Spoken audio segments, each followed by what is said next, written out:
When I was 10 years old, my brother came home to die on a frigid day in January.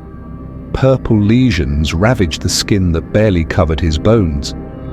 He looked an awful lot like a skeleton, unlike the friendly visitor I had come to know over my short lifetime. My brother Tobias was many years older than me, so I didn't have much of a relationship with him. Still, he made a point to take the train home to New Haven for the holidays, filling our living room with plenty of gifts.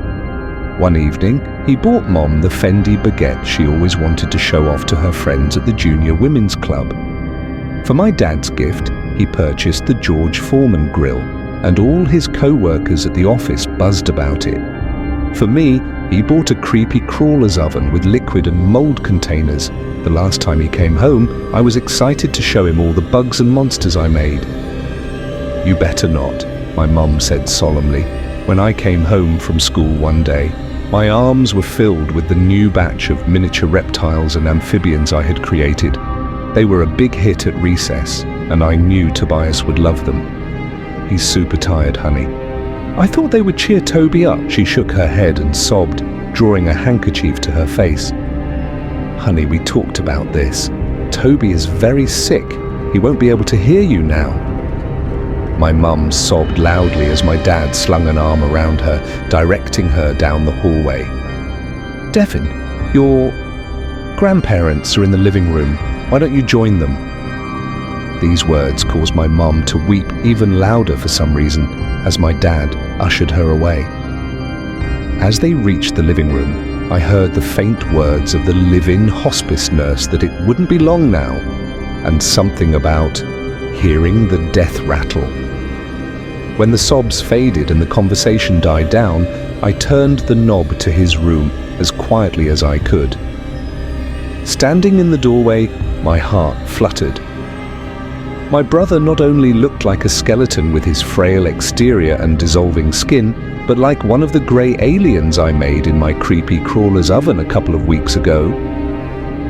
Unlike the alien, however, he had several tubes attached to him that were hooked up to boxy beeping machines.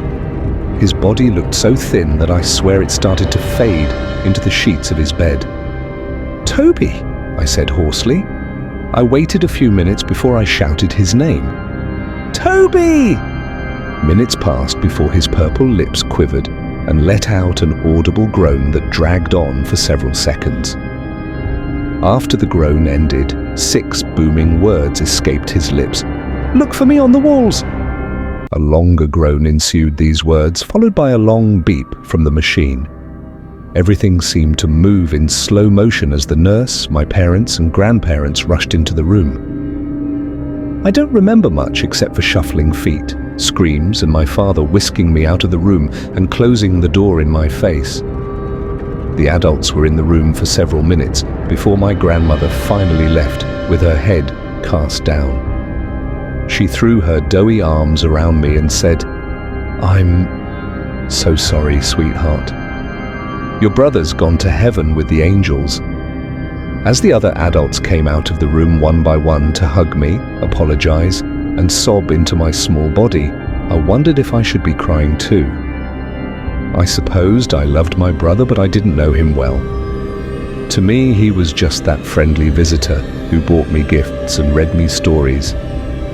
He popped in and out of my life like some magical elf that appeared only for holidays and disappeared like Santa up the chimney or Frosty the Snowman on a sunny day. I put my hands over my eyes and pretended to cry with them.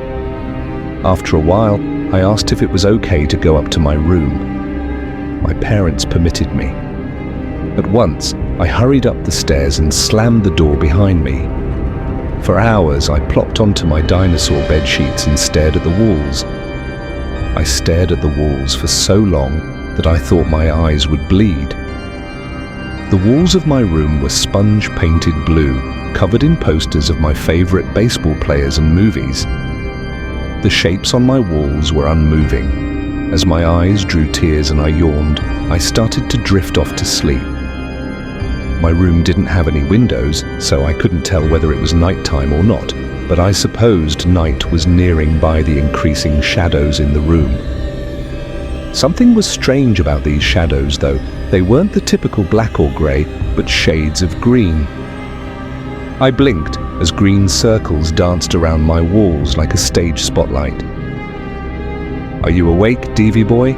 a hollow voice echoed. "It's time to wake up, Devi boy." "Huh?" I said, rubbing my eyes. Who are you?" "You know who, silly. I don't have much time." I blinked twice and the green circles faded together. All at once, the circles morphed into the shape of a human. The shape looked a little under 6 feet tall, perhaps taller, its figure reaching the brim of the ceiling. "Toby? Toby, is that you?" "Who else, Devi boy?" The figure let out a bellowing laugh and stretched atop the ceiling, twisting around the fan in almost a rhythmic pattern. "But I thought you were dead." The figure unleashed another bellowing laugh, this time twisting onto the carpeted floor, its green glow matching the soda I spilled the previous day. "I thought I would die too, Devi boy, but it's the most unusual thing. You don't go to heaven or hell like we learned in church. Don't tell Mum and Dad though, especially not Grandma." "I won't," I said, scratching my head. "But Toby, if you're not dead, what are you?" "Hiding." The figure's voice changed from a bellowing pitch to a dull whisper. What do you mean?" "You must swear not to tell anyone." "I swear, Toby, I swear people don't die," the figure whispered, draining from the carpets back to a small circle on my wall. "They hide." "From what?" "I don't know yet," the figure said, its voice now trembling. "I just know that we're hiding. We're all hiding." As the figure spoke these words, I saw dozens of green circles bouncing around my walls. They were varying shades of green. Some spoke in whispers like my brother, others spoke in gibberish that sounded like different languages. I shoved my thumbs into my ear canals as the sounds grew louder and more varied. I jammed my eyelids shut as the lights flickered and burned into my retinas. As I screamed, I heard my brother's voice once more. "People don't die. They hide, Devi. They hide and they must never be found." I screamed so loud that my cat Jasper hollered from the other room. I screamed so loud that my mum, dad, grandparents, and even the live-in nurse hurried upstairs and forced their way into my room. "It's okay, honey," my mum said, pulling me into her bosom. "It's okay, sweetheart. We're all so sad." As the others crowded around me, I continued to scream. Though the sounds had disappeared, I still heard my brother's voice loud and clear. "People don't die, they hide." As the days faded into weeks and months, I saw the green circles everywhere, bouncing about the side of buildings, circling the screens of the downtown movie theater, and even on the fence of my backyard. Sometimes the circles morphed into the shapes of humans. Other times they looked like mere reflections. One time during a sleepover, I swore I even saw the circles morph into the shapes of falling bats on the outsides of my tent. I tried not to scream when I saw them. After a while, I tried not to look. When I didn't look, however, I heard their whispers, which usually amounted to nothing but gibberish. As the months faded into years, I checked myself into therapy, the only chance I had to stop seeing the circles, to stop hearing the awful, muffled voices. As a college student, my campus therapist surmised that the shapes and whispers were my way of coping with loss and grief. He assured me that people truly did die and even took me to the local morgue, which his cousin owned, to show me what a corpse looked like. I admitted that I had never seen my brother's corpse when he died. Seeing the corpses of an old woman and a man as skinny as my brother made me realize how natural death was a part of life. I kept in touch with my therapist after college, and with each passing day, I began to hear the voices even less. For the first time in forever, I could appreciate the sounds of the outdoors that I had taken for granted, even the menial ones like a gust of wind or a child screaming on the playground. For the first time in forever, I could appreciate the laughter of Julia, the girl I took on a first date at the local Starbucks.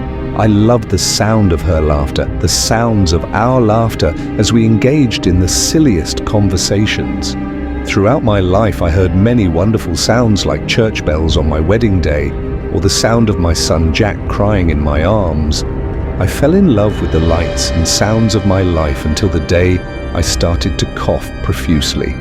My wife had taken Jack to daycare as I sat in my home office, typing a draft of my latest article. I felt the urge to cough, a large, bulging urge rising from my chest. As much as I tried to ignore it, I finally unleashed the cough, a cough so powerful that I doubled over onto my desk, spilling blood onto the keyboard. I began to shiver as the blood dripped from my mouth onto the keys and all over the floor. I scrambled to find my cell phone and dial 911 as I continued to convulse blood and cry. After I had emptied all of the contents of blood from my stomach, I collapsed onto the floor with the receiver by my ear. 911, what's your emergency? 911? With what little strength I had left, I pushed my body across the floor to the phone. I threw up a lot of blood, I said weakly. I'm sorry about that, sir, the dispatcher said. Many moments passed before she spoke again. Hello? Are you there? Sir, the dispatcher said, her voice suddenly a lot lower and more muffled. You better start thinking about a good place to hide. As the voice began to cackle, a swarm of green circles danced around my body.